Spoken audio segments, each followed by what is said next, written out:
Pinatunayan ng mag-asawang visual artist na sina Isel Pilapil at Toybits Joaquin na mas masaya, productive at creative ang paglikha ng mga obra maestra kapag may suporta sa isa't isa. Nitong nakaraang linggo lamang ay pinasinayaan ang kanilang joint art exhibit sa Altromondo Creative Space Gallery sa Makati City na tinawag nilang Playground.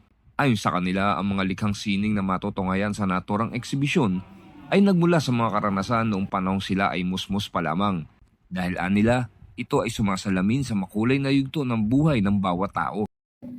Hi, my name is Isel Pilapil, one of the artists for the two-month show Playground. And I'm Toybits Joaquin, featured artist. Okay. Playground. Two-month show is Toybits Joaquin. Playground. The concept is on childhood memories, positive vibes, and adventures. It's a series of adventures. Sir? Playground, unang-una yung works kasi namin is mostly ng konsepto, mga childhood memories. Kaya siya napili namin mga childhood na concept. Kasi pagka sa bata kasi parang walang problema, walang ganong isipin. Parang yun yung konsepto ng exhibit playground. Parang yung konsepto ng bawat pyesa, kumbaga yung pahinga. Kadalasan kasi nakikita natin na tema sa painting, mga social relevance or protests or movements. Itong mga pyesa namin, parang hindi siya parang talagang para yun yung narrative na yung kwento niya para sa mga bata, para positibo. Ang unang-una kasi mga gawain ng bata, ano lang yan, playful lang sila, walang problema.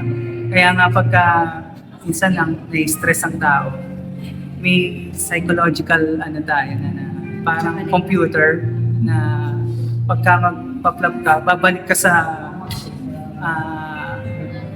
childhood memories mo eh. Doon ka napapahinga, kaya nga tayo minsan nakakaisip tayo ng mga nanay natin. Yun yung parang pinaka-pahinga natin. Yun yung unang-unang mensahe ng mga pyesa.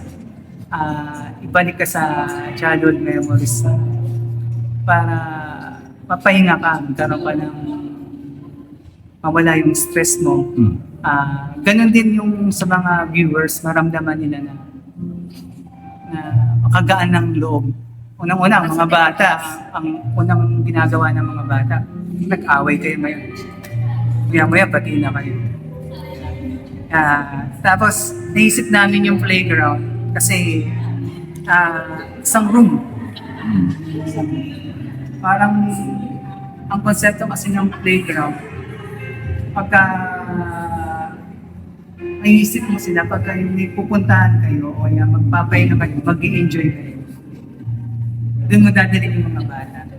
Banding ng family or yun yung konsepto ng playground. So, itong room na to, playpen or playground.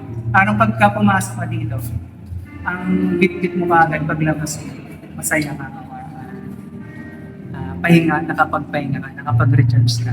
Tsaka yung second na konsepto namin when it comes to concept ng playground is all about, when your childhood days, more of the fantasy, more of dreaming, so more of fairy tale life or fantasy. Di ba tayo mga bata, when we play, ay, kunyari nasa castle ako, I am the princess, something like that. So if you can check sa mga pyesa namin, especially sa akin and kay Toybits kasi, more of there's images and objects that nagsisymbolizes ng mga masaya, adventure, dreaming, fantasy, tapos or alam mo yun yung pag nangangarap ka, di ba, when we were a child, nagdi-dream tayo na ako someday I'll go to this place, I'll be like this, something like ganon. More on fantasy siya, more on nangangarap ka na impossible things,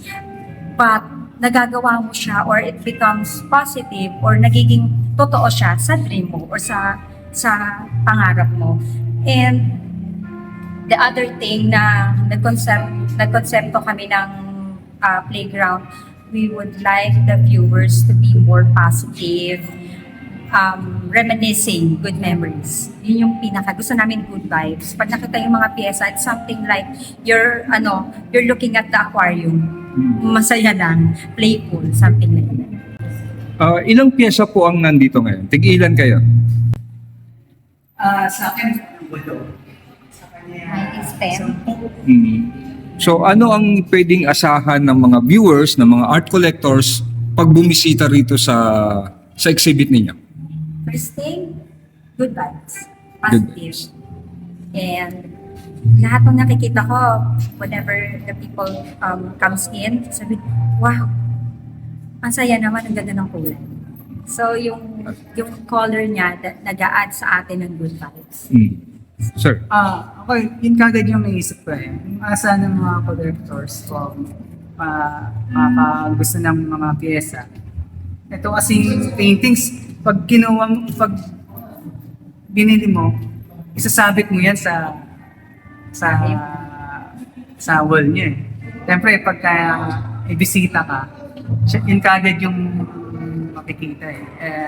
Kumbaga, yung mensahe ng painting, magbigay ng positive vibes sa mga viewer. Kung ikaw, ngayon nalulungkot ka, may tamang depress ka. Pagka nakita mo yung paintings, bibigyan ka agad niya naman ng pag-asa. Yung hope na pinipit niya ng narrative. Oh, para saan yan? Ganun. Speaking of playground or childhood memories, halos lahat ng pyesa dito may kinalaman sa katulad ng ang title ng pyesa na to, back paper or paperback. It means fly-leaf. Alam mo yung sa book, yung book, yung fly, yung sa harapan ng libro sa harap, yung bakante.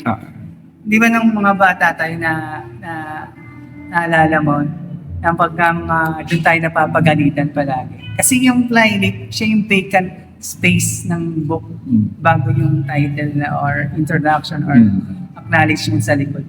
Ginagawa natin doon. Drawingan natin. Parang yun yung doon inspired siya. Kasi eto parang ganun lang siya. Drawing mo lang siya. Nagdudoodle ka lang. Doodle ka lang kung ano lang yung mailagay. Kaya yun yung title nitong pyesa. Isa siya sa pinagkuhanan ng playground. Parang laro natin yun eh. Pero nung bata tayo, pag tinanong tayo, di ba? Anong explanation mo din sa drawing na yun? Sabihin mo, wala lang. Gusto ko lang siyang i-drawing, ganito. Yun yung explanation na minsan, may mga art na hindi mo talaga kailangan i-explain ano siya. Pero ma-explain mo siya, yun nga yung narrative. So, message to the public, to the collectors and friends na invitation? Message ko, sabi ko nga sa mga kaibigan ko ng mga artist na mas lalo na sa mga collectors. Pasyalan nyo lang, mas maganda makita nyo ng bukaan yung pyesa para mas makita nyo ng yung vibes, yung atake, yung natural na gawa. Hanggang kailan pala yung show? Until August 8. So it will run to July 11 to August 8. Okay, so 1 month. Open naman ang Atro Montro from 8 a.m. to till 5 5. p.m. Okay, thank you and congratulations. Ako si Chris Lucas nag-uulat para sa Sining Pilipinas.